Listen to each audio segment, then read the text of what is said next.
By late February 1945, the battle on Iwo Jima had reached a brutal truth.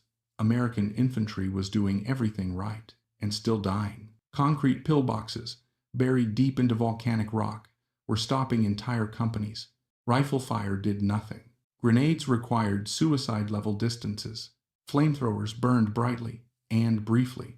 By the morning of February 23rd, 7 Marines from one company were already dead, cut down by a single firing slit in a concrete wall. 30 yards from that slit, Sergeant Frank Mitchell, 24 years old, lay pinned to the sand. He had emptied magazine after magazine into the opening. Nothing changed. The M1 Garand, the rifle that had won battles across Europe, was powerless here. Inside the pillbox, a Japanese machine gun opened fire again. Bullets crawled toward a young Marine trapped behind a shattered landing craft. Danny Reeves, 19 years old, out of options. At that moment, Lieutenant William Garrett crawled in beside Mitchell carrying something that made no sense. It was still and met Garand, but heavier, reinforced, altered in ways it was never designed for. Garrett loaded a single, oversized round. His hands shook. "Command says this might work," he said. "I don't know how. Use live." What Mitchell was looking at was not a new weapon. It was a last resort. And here is the paradox most people never learn. The device that would finally break Japanese fortifications was not a tank, not artillery, not air support. It was a modified rifle rushed into combat, barely tested and deeply flawed. Yet within weeks, it would reduce assault times by more than half, cut casualties dramatically, and force the Japanese to rewrite their entire defensive doctrine. The Japanese gave it a name that revealed its true impact: Fortress Killer, in terra.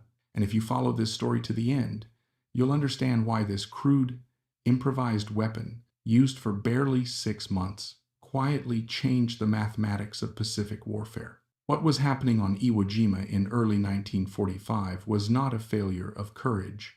It was not a failure of training, and it was not a failure of leadership. It was a failure of assumptions. For decades, American infantry doctrine had been built around a simple idea: if you suppressed the enemy, you could move. If you moved, you could close.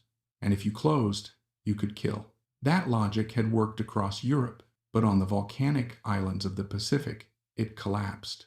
The Japanese had studied every American landing since Guadalcanal. They knew the range of American rifles. They knew how long it took for naval gunfire to shift targets. They knew exactly how close a Marine had to get before a grenade became effective, and they designed their defenses around those facts. By 1944, Japanese fortifications were no longer simple bunkers. They were integrated systems. Concrete pillboxes were sunk into volcanic rock, reinforced with steel, and placed in overlapping fields of fire. Each position supported the next. Each firing slit covered ground that Marines had no choice but to cross. And when a position was hit, its defenders didn't necessarily die. They withdrew through tunnels, repositioned, and reappeared somewhere else. To the Marines on the beach, it felt like fighting ghosts made of concrete. On Iwo Jima, this system reached its most lethal form. The island was small, barren, and completely mapped by Japanese engineers. More than 2,000 fortified positions were carved into rock, connected by miles of tunnels. Every step forward was measured in bodies. Rifle fire chipped concrete, but did nothing to stop it. Machine guns added volume, not penetration. Grenades required Marines to get dangerously close, often within the exact kill zones the pillboxes were designed to protect. Flamethrowers could clear positions, but their operators became immediate targets. On some islands, the average lifespan of a flamethrower operator was measured in minutes. Tank support helped when terrain allowed, but volcanic sand swallowed tracks. Rock fields blocked movement, and coordination under fire took time Marines didn't have. So by February 1945, infantry units were doing everything they had been trained to do, and still being cut down. The M1 Garand, the most reliable infantry rifle of the war, had proven itself everywhere else. It was accurate, fast, lethal against exposed troops, but against reinforced concrete, it might as well have been irrelevant. This is the detail most histories gloss over. The problem on Iwo Jima was not firepower in general. It was portable firepower.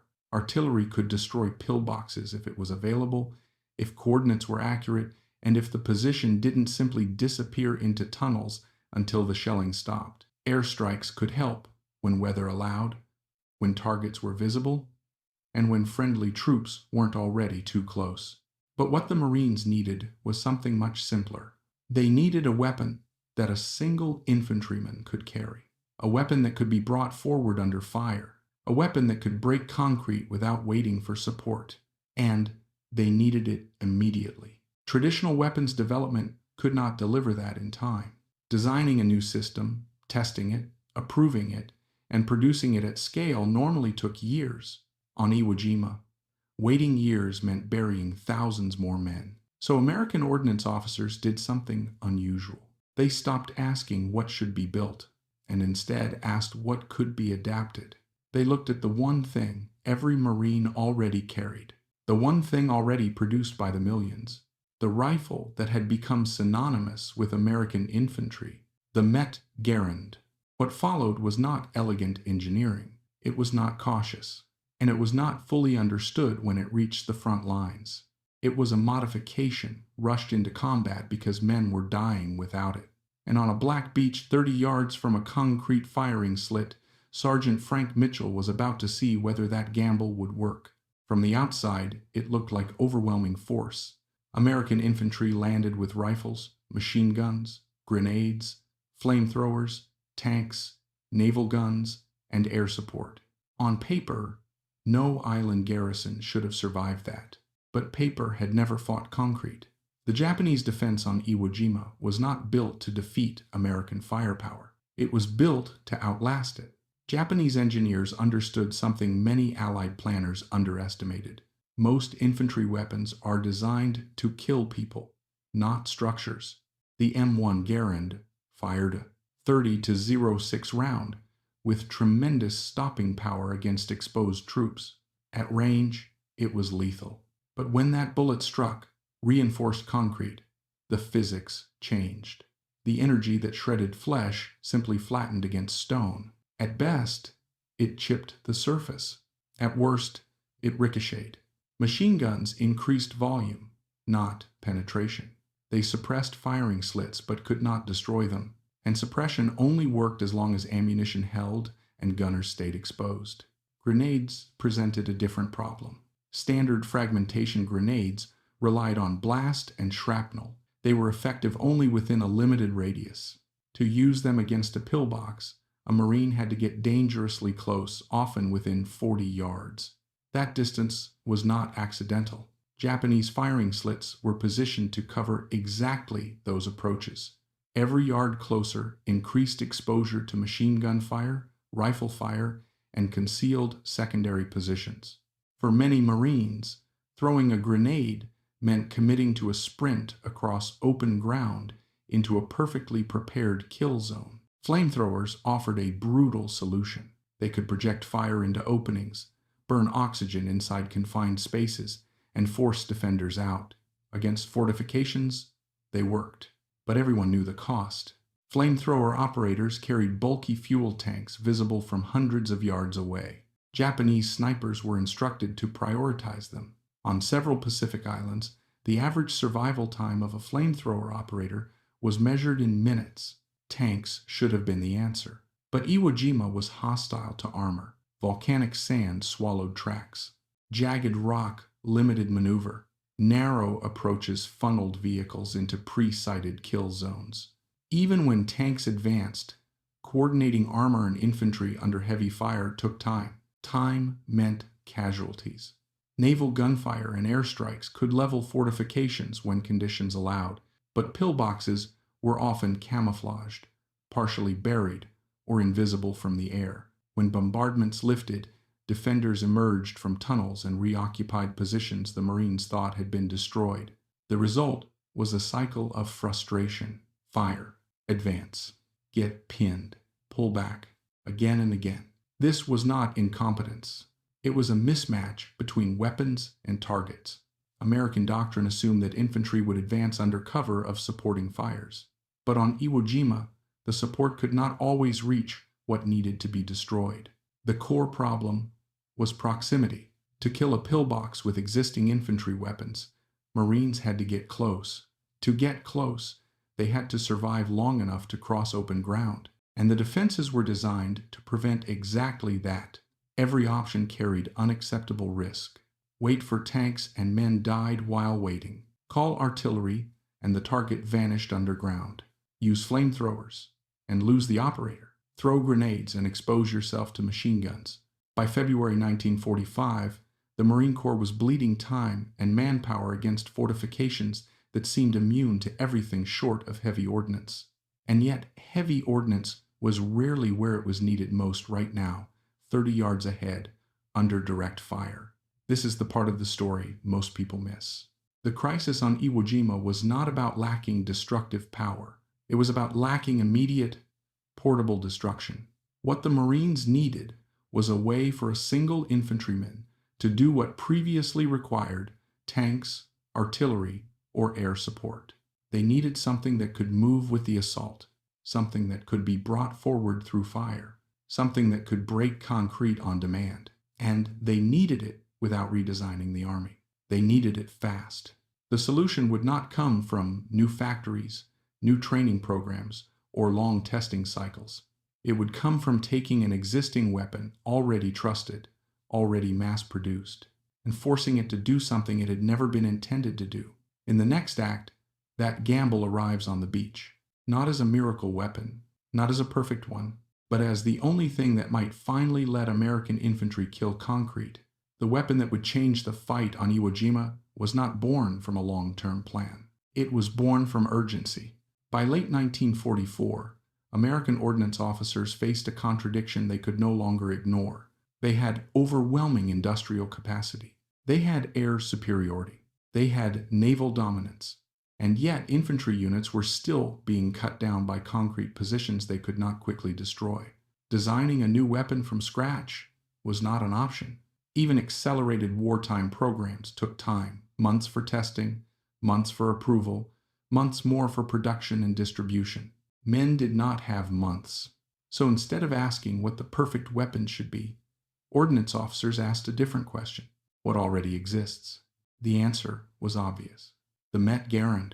By 1945, the M1 was everywhere. It was reliable, familiar, and already produced by the millions. Every Marine knew how to use it. Every unit was trained around it. The rifle itself did not need improvement. Its limitation was simple. It was designed to kill men, not structures. But what if the rifle did not fire a bullet? The idea was not entirely new. Rifle-launched grenades had existed since the First World War, but they had always been treated as niche tools, awkward, inaccurate, and rarely decisive. What changed in 1944 was not the concept, but the war. Japanese fortifications forced American planners to reconsider everything. A grenade launched farther, heavier, and more precisely could solve a problem no standard rifle round could touch. The solution that emerged was inelegant but practical. A steel launcher, later designated the M7, clamped directly over the muzzle of a standard M1 Garand.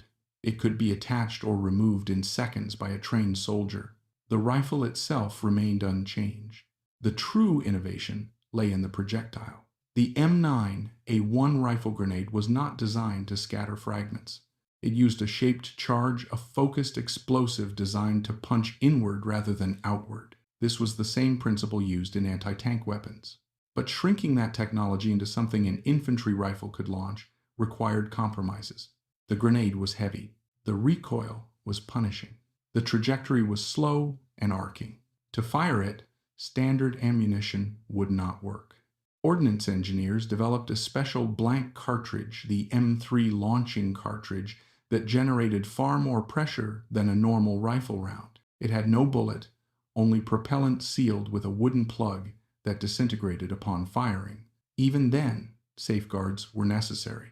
The M1's gas system had to be shut off to prevent the rifle from cycling violently. When firing grenades, the Garand became a single-shot weapon. This was not refinement. It was controlled risk. The system was rushed through minimal testing. Some officers worried about damaged rifles. Others worried about injured operators. But by early 1945, those concerns carried less weight than casualty reports. The first production units were shipped quietly to the Pacific. Crates arrived with standard ordnance markings. Many Marines did not know what they contained until they were opened. Training was brief. Some units received 15 minutes of instruction. Here is how you attach the launcher. Here is the special cartridge. Aim high. Fire from prone. Do not stand too close. Then the weapon went straight to the front. This was not how the American military preferred to introduce new technology. There were no doctrine manuals, no refined tactics. The M7 system arrived as an experiment already in combat, and it carried limitations that would never be hidden. It reduced the rifle to single-shot operation. It battered shoulders and cracked stocks. Its muzzle flash revealed the shooter's position instantly. It was heavy, it was awkward, and it demanded discipline under fire. But it offered something nothing else did. It allowed a single infantryman to attack concrete without waiting. No tanks, no artillery coordination, no air support delays. Just a rifle modified beyond its original purpose and a grenade designed to do what bullets never could. The gamble was simple. If it worked, infantry units would finally have a way to break fortified positions on their own terms. If it failed, it would be one more desperate experiment buried in the sand alongside the men who tried it. On the black beach of Iwo Jima, 30 yards from a firing slit that had already killed 7 Marines, the experiment was about to be tested for the first time under fire. On Iwo Jima, theory lasted only until the first shot. By late morning on February 23rd, Sergeant Frank Mitchell and the men around him had already learned what failure felt like. They had advanced. They had fired. They had lost men. The pillbox, 30 yards ahead, was still alive. Lieutenant William Garrett settled behind the modified rifle, extending the bipod into the volcanic sand. Up close, the weapon looked wrong, top-heavy, awkward, like something assembled in a hurry. It did not inspire confidence. Garrett checked the launcher clamp one last time. He rotated the gas plug, shutting off the rifle's automatic system. The Garand was no longer a semi-automatic weapon. It was now a single-shot gamble. He loaded one M3 launching cartridge into the chamber. Then he slid the M9A1 grenade onto the steel tube until it seated against the stop ring. The grenade was heavier than it looked, olive drab, yellow markings at the nose. A shaped charge designed for targets the rifle had never been meant to face. Mitchell glanced at the distance again. 30 yards. The manual specified a minimum safe range of 40. There was no discussion. The Japanese machine gun fired again, stitching sand closer to Reeves' position. The sound cut through the chaos: artillery, naval gunfire, wounded men shouting with mechanical certainty. Garrett leaned into the stock. Firing. Zeros. The blast was deeper than a normal rifle shot. Not a crack, but a concussion. A sheet of flame erupted from the muzzle. The recoil slammed into Garrett's shoulder hard enough to drive him deeper into the sand. The grenade wobbled for a split second as it left the launcher, then stabilized as its fins caught the air. It arced upward, slowly, painfully slowly. Mitchell watched it climb, counting instinctively. 1, 2. The grenade struck the firing slit, dead center. The explosion was not sharp. It was heavy. Concrete dust burst outward. Fragments rattled across the beach. For a moment, the machine gun stopped. Then it fired again. Garrett stared at the pillbox in disbelief. "I hit it," he said. Mitchell already understood. The shaped charge had done exactly what it was designed to do. It had penetrated deep into the concrete, but intelligence estimates had been wrong. The pillbox walls were thicker than expected, reinforced with steel and packed sand. The first blast had weakened the structure, but not broken it. "Load another," Mitchell said. Garrett's hands shook as he reloaded. 43 seconds passed an eternity under fire. The Japanese gunners had adjusted. The machine gun swept wider now, searching for the launcher's position. Garrett seated the second grenade, aligned the rifle, and adjusted his aim slightly higher. He fired again. The recoil slammed his shoulder. The muzzle flash marked their position once more. This time, Mitchell watched the entire flight. The grenade rose, then descended into the exact crater left by the first shot. The second detonation sounded different, deeper, contained. Inside the pillbox, the shaped charge found compromised concrete. The copper-lined jet punched through weakened material, driving fragments inward at lethal speed. The confined space amplified the effect. The machine gun fell silent and stayed silent. Mitchell waited. 5 seconds passed. 10. Nothing. He shouted, "Reeves! Move!" "We first, Tant Fred." Danny Reeves broke from cover, sprinting forward in a crouch. Other Marines followed, first a few, then dozens. The assault that had been frozen for over an hour surged forward. When Mitchell reached the pillbox, he looked inside.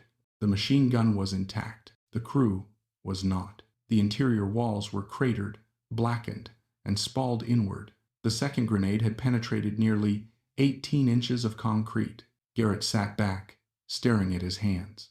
2 shots, he said quietly. 2 shots to neutralize a position that had pinned down an entire company. Word spread quickly. By early afternoon, Marines across Red Beach were talking about a heavy rifle that could crack concrete. Requests flooded command posts. Supply officers found themselves under pressure they had never experienced before. The weapon worked. Not perfectly, not effortlessly, but it worked. And for the first time since landing on Iwo Jima, American infantry had proof that Japanese fortifications could be killed without waiting. The balance had not shifted completely, but the equation had changed. Concrete was no longer invincible, and the men on that beach knew it. The most dangerous thing a weapon can do in war is work.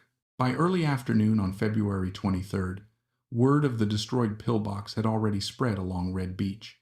Not through formal reports, through Marines shouting over gunfire, through officers pointing, through men asking the same question. What did you use?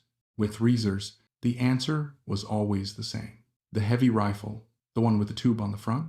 Requests for the launcher began arriving at battalion headquarters within hours. Supply officers, accustomed to dealing with rations and ammunition counts, suddenly found themselves fielding urgent demands for a piece of equipment many units had never heard of that morning. This was not hype. It was need. Before the launcher appeared, assaulting a pillbox followed a predictable rhythm. Suppress, advance, take casualties, pull back, repeat. Each repetition cost time. Each delay cost lives. After the first successful engagements with the grenade launcher, that rhythm changed. Units began reorganizing assaults around the weapon. Instead of waiting for tanks, squads pushed forward with launcher teams integrated directly into the attack. Instead of sending men across open ground hoping to get close enough to throw grenades, they brought the fight to the concrete. Pillboxes that had held up platoons for nearly an hour were neutralized in minutes. The effect was immediate and measurable. Assaults moved faster. Fire teams advanced with confidence they had not had before. And most importantly, Marines stopped dying while waiting for support that might never arrive. By the end of the first day on Iwo Jima, dozens of grenade launcher rounds had been fired across the beachhead. By the end of the week, hundreds. The launcher did not replace other weapons. It changed how they were used. Machine guns suppressed firing slits, while launcher teams targeted structural weak points. Riflemen covered reloads. Demolition teams moved forward only after the concrete had already been broken. For the first time, Japanese fortifications were being treated as solvable problems rather than immovable obstacles. The psychological impact was just as important as the physical one. Marines who had spent days pinned down by invisible fire now had a way to fight back directly. They no longer had to wait for permission, coordinates, or favorable terrain. They could act.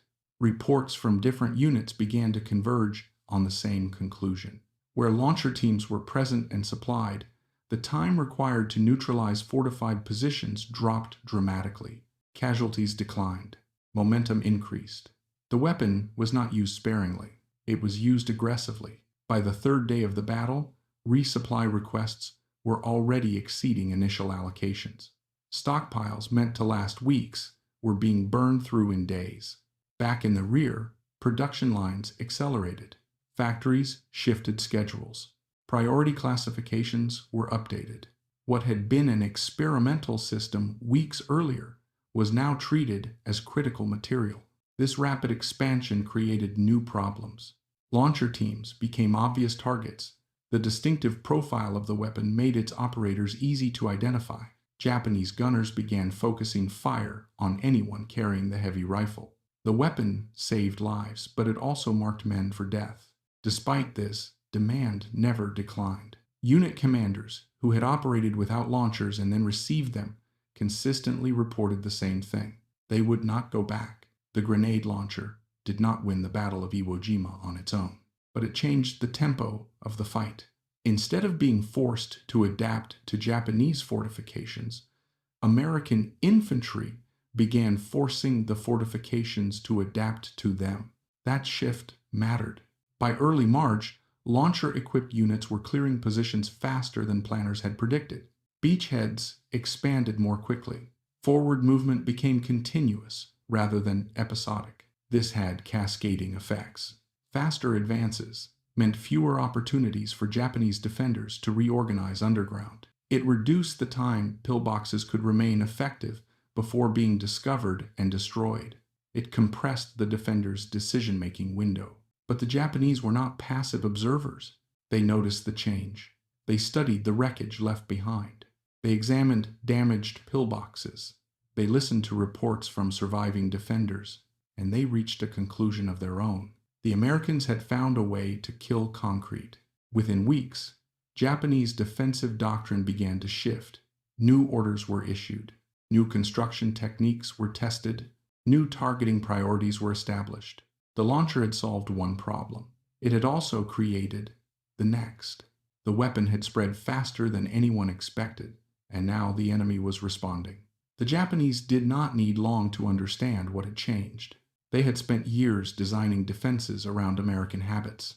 They had measured rifle ranges, calculated grenade distances, mapped fields of fire with obsessive precision. When pillboxes that should have held for hours began falling in minutes, the message was unmistakable. Something new had entered the fight. Captured after-action reports, intercepted communications, and survivor accounts all pointed to the same conclusion. American infantry now possessed a weapon capable of destroying concrete from a distance previously considered safe.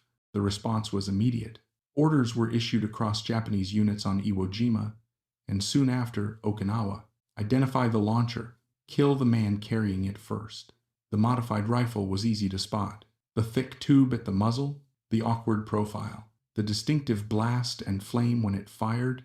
Launcher teams became priority targets. Snipers waited for the flash.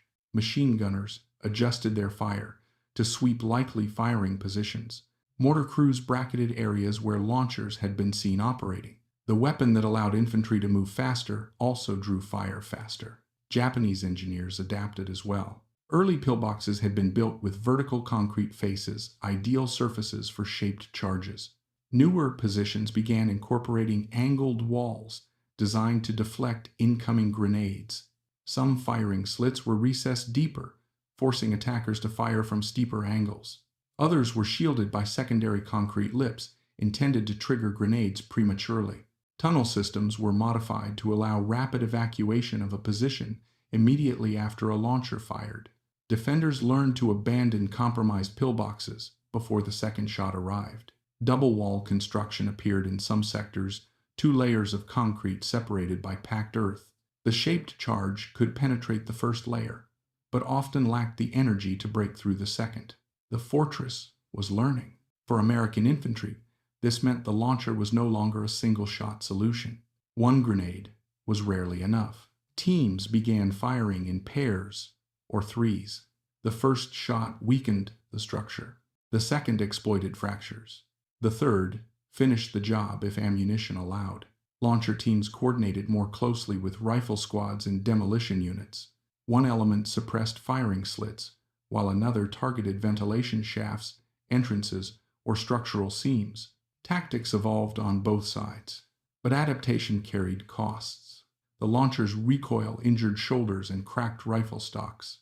The intense muzzle flash revealed positions instantly. especially during night operations.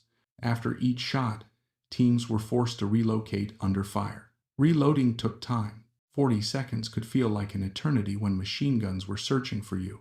The minimum safe firing distance was often violated in close combat. Sometimes there was no room to back up. Accidents happened.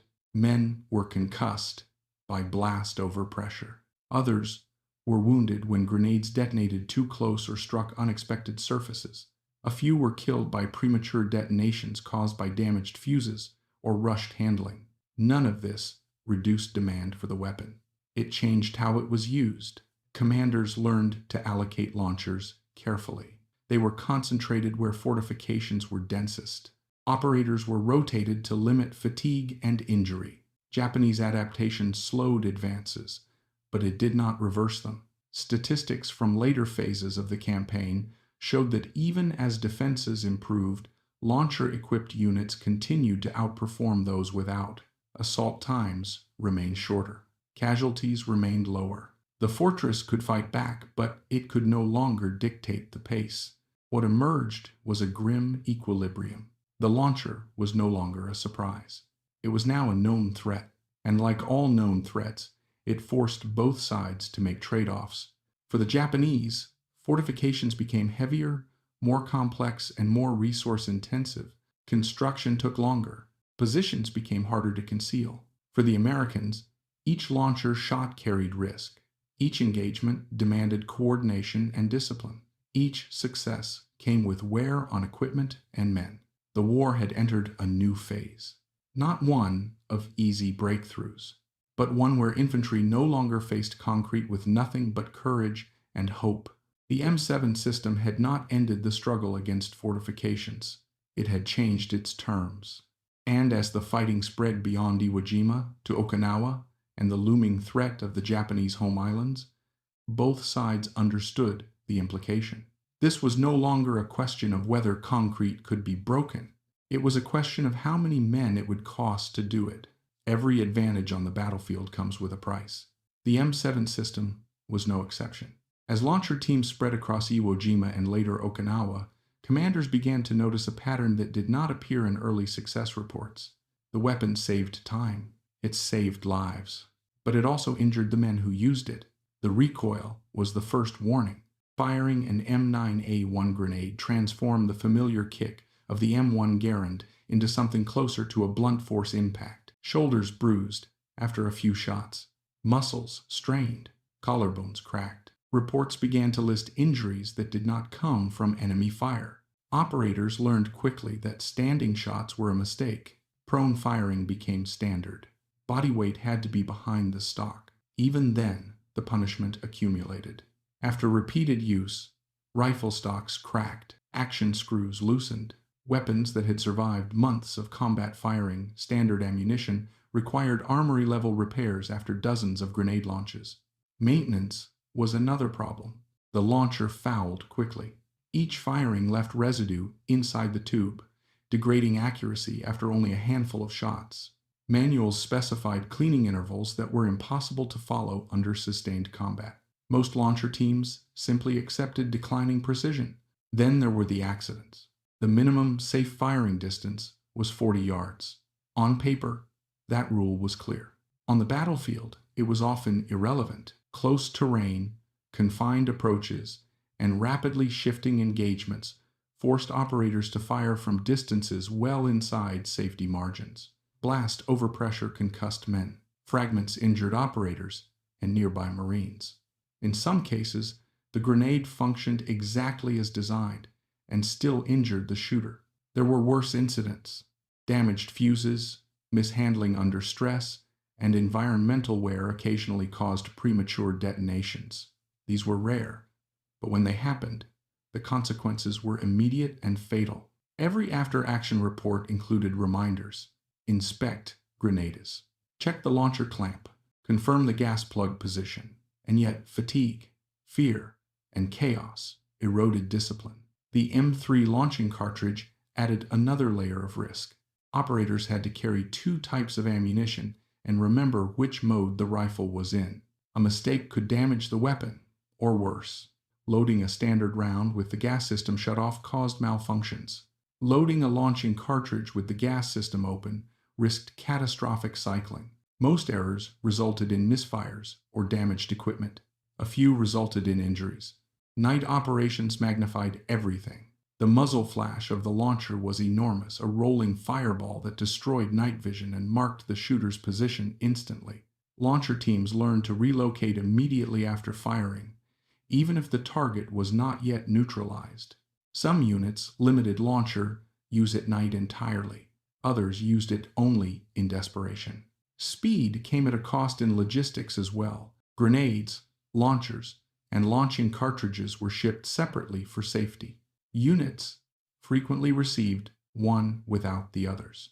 Some had launchers, but no grenades. Others had grenades, but no launching cartridges.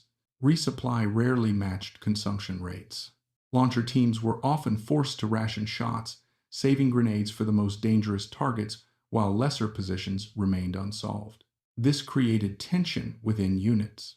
Commanders had to decide which pillboxes warranted the risk and expense. Not every threat could be eliminated. Despite these problems, no unit that had experienced the launcher willingly gave it up. The calculus was brutal but simple. Yes, the weapon injured its operators. Yes, it required discipline and carried risk.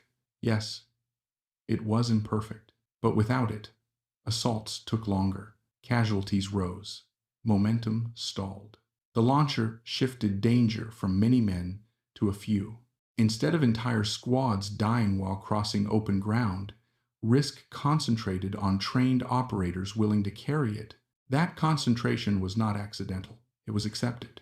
The men who volunteered for launcher duty understood the trade. They would be targeted first. They would take punishment from recoil and blast.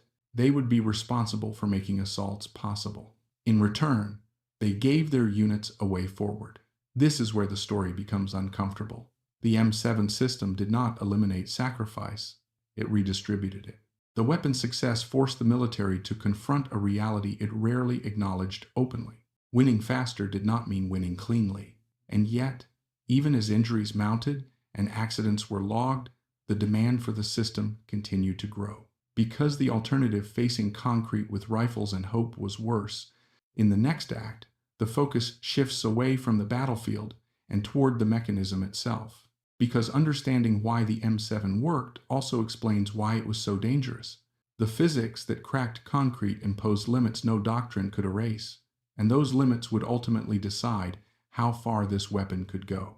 The M7 system did not work because it was powerful. It worked because it was precise. The M9A1 rifle grenade was built around a concept that behaved very differently from conventional explosives. Most grenades rely on blast and fragmentation energy spreading outward in all directions. The shaped charge did the opposite. Its explosive force collapsed inward, focusing energy into a narrow jet capable of punching into hard material. Concrete that shrugged off rifle bullets behaved differently when struck by that concentrated force. But this effect came with conditions. The shaped charge had to detonate at the right distance from the target. Too close, and the jet did not fully form. Too far, and it dispersed before impact. The M9A1's design solved this automatically if it struck a flat surface at close to a right angle. That if mattered. Against vertical concrete walls, the effect was devastating. The jet penetrated deep, cracked surrounding material and created lethal spall inside confined spaces. Against angled surfaces, the result changed. At shallow angles, grenades glanced off or detonated inefficiently. Energy was wasted. Penetration dropped sharply. This was not a training problem. It was physics. The same limitations applied to layered defenses. Double-wall construction concrete backed by packed earth or sand absorbed energy the shaped charge could not fully transfer. The first wall might be penetrated. The second often survived. The weapon worked best under specific conditions. Most engagements on Iwo Jima happened under 100 yards. Most pillboxes presented vertical faces. Most defenders fought from confined concrete spaces. The environment favored the weapon. That would not always be true. The launcher's slow muzzle velocity introduced another constraint. At just a few hundred feet per second, the grenade's trajectory arced high and stayed in the air long enough for wind to matter. Even moderate crosswinds pushed rounds off target. Operators compensated through experience, not calculation. They learned how far to hold off. They learned when not to shoot. Accuracy beyond 100 yards was never reliable. Again, not a flaw of discipline, a limitation of design. The recoil that injured operators was not accidental either. To launch a grenade heavy enough to carry a shaped charge, the system needed pressure. That pressure translated directly into force on the shooter. The rifle absorbed what it could. The rest went into shoulders, stocks, and bone. Engineers accepted this trade-off because there was no alternative that met the timeline. The M7 system was built for a specific problem under specific conditions. Break concrete fortifications at infantry ranges. Do it now. Once those conditions changed, the weapon's advantages narrowed. Open terrain reduced opportunities. Mobile defenses limited fixed targets. Longer engagement ranges reduced accuracy. Even on Okinawa, where fortifications were extensive, Japanese engineers began exploiting these limits. Sloped walls, deflection barriers, layered construction. The shaped charge could not defeat all of them, and yet it did not need to. This is the part often misunderstood.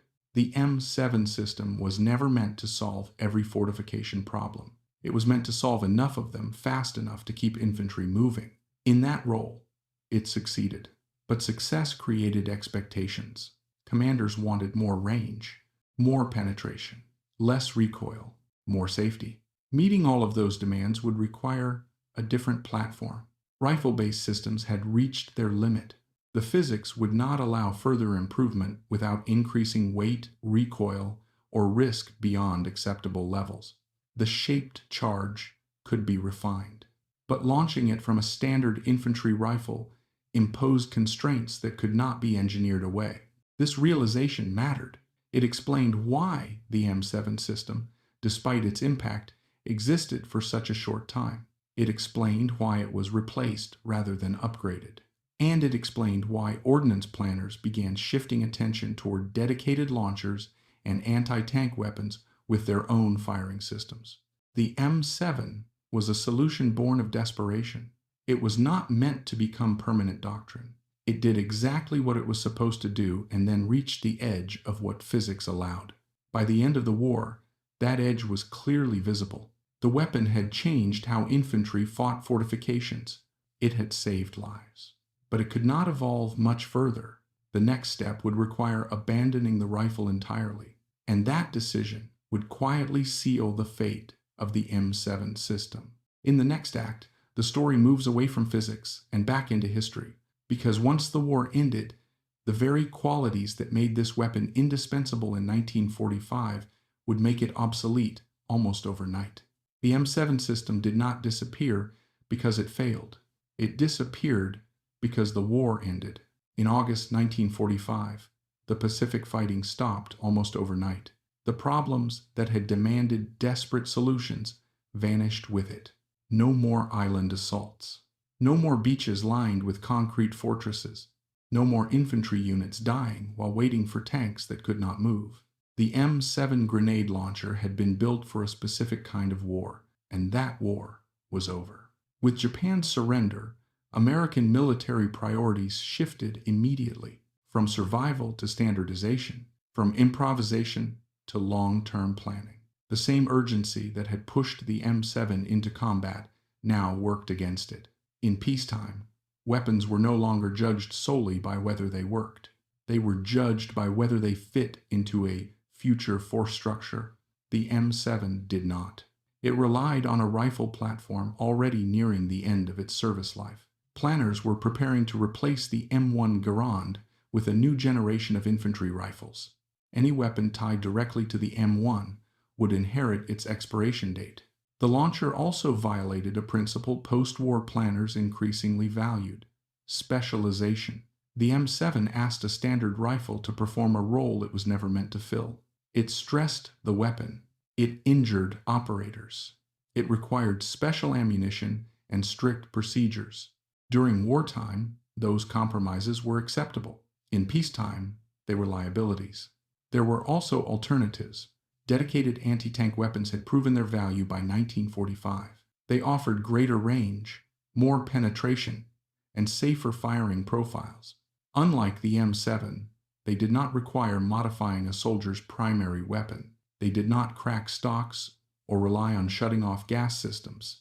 As budgets tightened and doctrines evolved, simplicity mattered. The M7 was effective, but it was not elegant. Production numbers tell the story.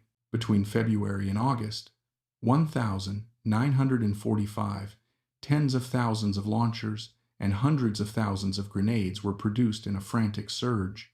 Then, almost immediately, manufacturing stopped. Warehouses across the Pacific held crates that would never be opened. Launchers that had arrived too late for combat sat unused. The Army classified the system as limited standard. Well, military language for a weapon being quietly phased out. Some launchers were transferred to allied nations. Others were scrapped. The grenades posed a different problem. Shaped charges did not age well. Storing large quantities of unstable explosives was expensive and dangerous. Most were destroyed in controlled detonations in the years after the war. The M7 system faded quickly from official memory. It was never featured prominently in post-war doctrine. It did not appear in major war films. Few memoirs mentioned it. Its lifespan in combat had been measured in months, and that brevity mattered. Weapons that define wars tend to linger. They shape training, culture, and identity. The M7 did not last long enough to do that. It solved a crisis, then it vanished. This is the paradox at the heart of its story. The M7 grenade launcher may have saved thousands of lives. It may have shortened assaults and reduced casualties. It may have forced an enemy to rethink defenses built over years. And yet, it left almost no footprint. There were no parades for it. No legends grew around its name in American memory. Even today, it is easy to miss. In museums, it looks awkward. A rifle with a tube clamped to the front, heavy, ungainly, easy to dismiss. Most visitors walk past without stopping. They see a strange modification and assume it was experimental, marginal, unimportant. But history is not written by what looks impressive in glass cases. It is written by what worked when it mattered. The M7 existed because conventional systems failed under specific conditions. It disappeared because those conditions did not last. Its story forces an uncomfortable conclusion. Military innovation is often temporary. It appears in moments of extreme pressure, performs its function, and is discarded when normality returns. Effectiveness does not guarantee permanence, and survival in war does not ensure remembrance afterward. The M7 grenade launcher was never meant to define an era. It was meant to solve a problem. It did. And then history moved on. In the final act, the focus narrows again, away from production numbers and doctrine, back to the men who carried the weapon when it mattered. Because while the M7 disappeared from arsenals, the consequences of its use stayed with those who fired it and those whose lives depended on it. Weapons do not remember wars. People do. The M7 grenade launcher existed in combat for less than a year. For the men who carried it, the effects lasted a lifetime. Sergeant Frank Mitchell survived Iwo Jima. Over the course of the 36-day battle, he fired more than 20 rifle grenades. He destroyed multiple fortified positions. He was wounded twice by shrapnel. Both times, he refused evacuation. He later received the Bronze Star for actions that saved men pinned down under machine gun fire. When asked years later about the weapon he used, Mitchell did not describe it as revolutionary. He described it as heavy, violent, necessary. It worked, he said. That was enough. Lieutenant William Garrett did not survive the war. After Iwo Jima, he continued to lead infantry assaults using the same tactics that had broken pillboxes on the beach. In May 1945, during the fighting on Okinawa, he was killed while advancing on another fortified position. He was 26 years old. His family donated his personal effects to a museum decades later. Among them was a small notebook. Inside were rough sketches of firing arcs, notes on aiming into concrete, tips written quickly, meant for other men who would carry the launcher after him. Private Danny Reeves survived. The 19-year-old Marine who had been pinned behind a landing craft on Red Beach was wounded twice during the campaign but lived. He returned home, married the woman who wrote him letters during the war, worked as a teacher for nearly 4 decades. His obituary mentioned military service. It did not mention Iwo Jima, or concrete pillboxes, or the moment his life depended on a modified rifle fired from 30 yards away. This pattern repeats across history. Men who carry decisive tools rarely speak of them as symbols. They speak of moments, distances, sounds. For many veterans, the memory of the M7 was not the explosion. It was the pause afterward, the sudden silence when a machine gun stopped firing, the space to move, the chance to stand up and run forward instead of waiting to die. The weapon itself faded quickly. By the late 1940 seconds, most launchers had been scrapped, sold, or locked away in storage. Grenades were destroyed in controlled detonations. New systems replaced old ones. Doctrine changed. Names were forgotten. Today, a single M7 grenade launcher sits behind glass in a museum. It looks strange. A rifle with a tube attached. Heavy. Ungainly. Most visitors walk past it without stopping. The plaque lists technical specifications, dates, production numbers. What it cannot show is what that weapon meant on a black beach in February 1945. It cannot show the moment when infantry finally had an answer to concrete, or the way morale shifted when men realized they were no longer helpless. The Japanese remembered it differently. In post-war accounts, Japanese veterans described the moment they realized their fortifications were no longer safe. Bunkers that had held for hours suddenly went silent. They called the weapon Koroshi, fortress killer, not because it destroyed every bunker, but because it destroyed certainty. The certainty that concrete guaranteed survival. The certainty that American infantry could be stopped. The M7 grenade launcher did not win the Pacific War, but it changed the math at a critical moment. It shortened assaults, reduced casualties, and allowed infantry to keep moving when they otherwise could not. It existed because men were dying faster than systems could adapt. It vanished because the moment that required it passed. This is why its story matters. Not as a tale of brilliant engineering, not as a legend of a miracle weapon, but as a reminder of how war forces solutions that are temporary, imperfect, and deeply human. The M7 was not built to be remembered. It was built to solve a problem, and when that problem was gone, it disappeared. The men who carried it did not. Their lives continued. Their injuries healed or did not. Their memories remained.